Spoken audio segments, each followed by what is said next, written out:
Welcome everyone. My name is Sandeep. Today we will discuss about data types. What are the different data types available in C programming? So to begin with, we have C data type of two types.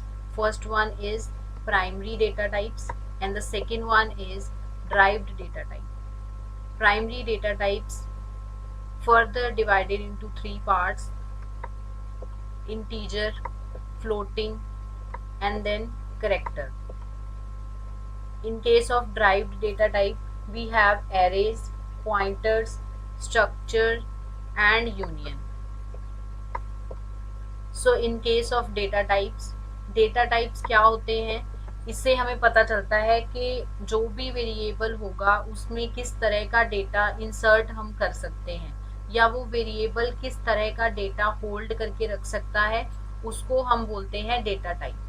अगर मेरे पास कोई भी variable है x नाम का, उसको मैंने integer की फॉर्म में डेटा टाइप लिखा हुआ है, दैट मीन्स कि वो वेरिएबल जो है वो इंटीजर वैल्यू को होल्ड कर सकता है।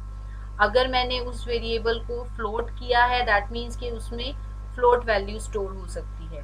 सो डेटा टाइप्स क्या होते हैं? Basically that determines the type of data a variable will hold.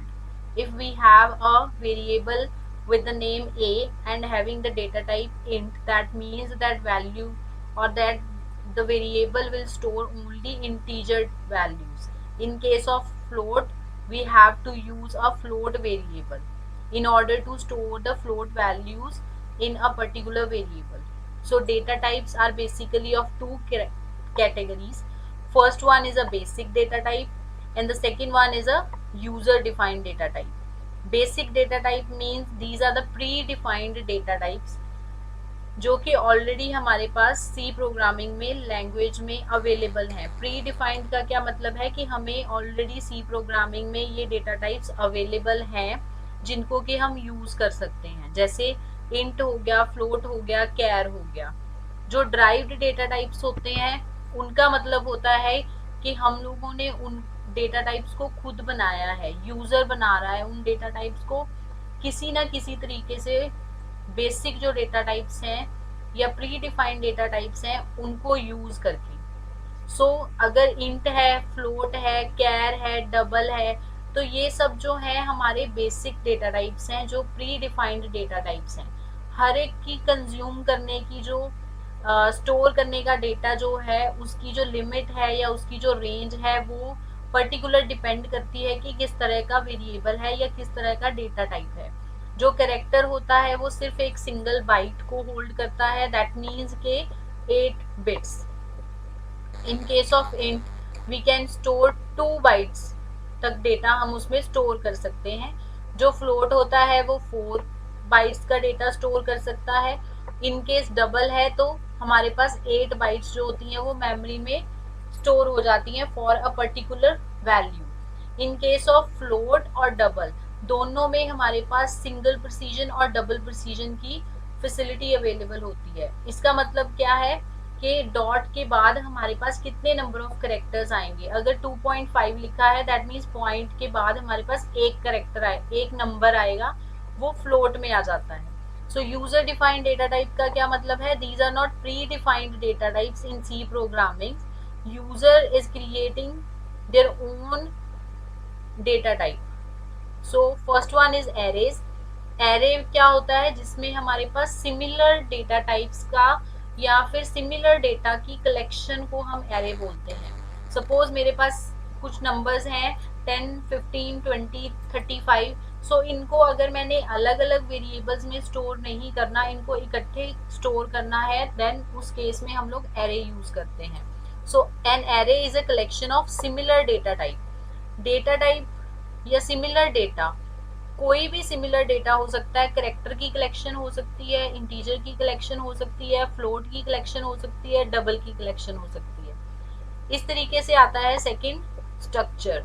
Structure का क्या मतलब है कि हम लोगों ने इसमें डिफरेंट डेटा टाइप्स की कलेक्शन बनानी है, उसको हम स्ट्रक्चर बोलते हैं। जो एरे है उसमें सिमिलर टाइप्स की कलेक्शन होती है, जो स्ट्रक्चर है उसमें हमारे पास डिफरेंट डेटा टाइप्स आते हैं। हर एक वेरिएबल का डिफरेंट डेटा टाइप आएगा। स्ट्रक्चर में हम लोग एक उसका नाम देंगे, सारे डेटा टाइप्स जो आइटम्स होती हैं अलग अलग उनको इंडिविजुअल मेमोरी लोकेशन मिलती है। जब हम एरे डिक्लेयर करते हैं तो एक एरे का नाम जब हमने दे दिया तो उस एक एरे को उतने बाइट्स मिल जाती हैं जितने उसमें डेटा होता है। लेकिन अगर हम स्ट्रक्चर की बात करते हैं तो जितनी हम उसमें आइटम्स लिखते जाएंगे, जितना डेटा लिखते जाएंगे, तो उतनी ही मेमोरी लोकेशंस जो है वो डेटा को मिलती जाएंगी। जो हमारे पास यूनियंस आते हैं वो सिमिलर हैं to structure in C. Unions are quite similar to structure in C. Union is a special data type that enable us to store different data types in same memory location. So difference क्या आ जाता है कि जब हम structure बनाते हैं तो हर एक वेरिएबल को अलग मेमोरी लोकेशन मिलती है, स्टोरेज उसकी अलग होती है। यूनियन के केस में एक ही मेमोरी लोकेशन में पूरे का पूरा यूनियन, जितने भी उसमें डेटा टाइप्स में जितने भी वेरिएबल्स आप डिक्लेयर करोगे वो सब सेम ही लोकेशन पे आ जाएगी। दैट मीन्स कि उसकी एक यूनिक मेमोरी लोकेशन होगी जो सारे वेरिएबल्स जो हैं वो शेयर करते हैं। Next is enumeration. Enumeration type जो है उसमें हम लोग अपने डेटा टाइप्स जो है वो डिफाइन कर सकते हैं। प्रोग्रामर अपने टाइप्स जो है वो डिफाइन करता है। इसको हम डिक्लेयर एनम के साथ करते हैं, इसकी शॉर्ट फॉर्म होती है, उसको हम यूज करते हैं। इसमें हमारे पास हम लोग अपने नेमिंग कन्वेंशंस लगा के एनुमरेशन डेटा टाइप्स जो है वो हम बना सकते हैं। So this is all about different data types, user defined and predefined. Thank you so much. In case of query, please call at 9988016153.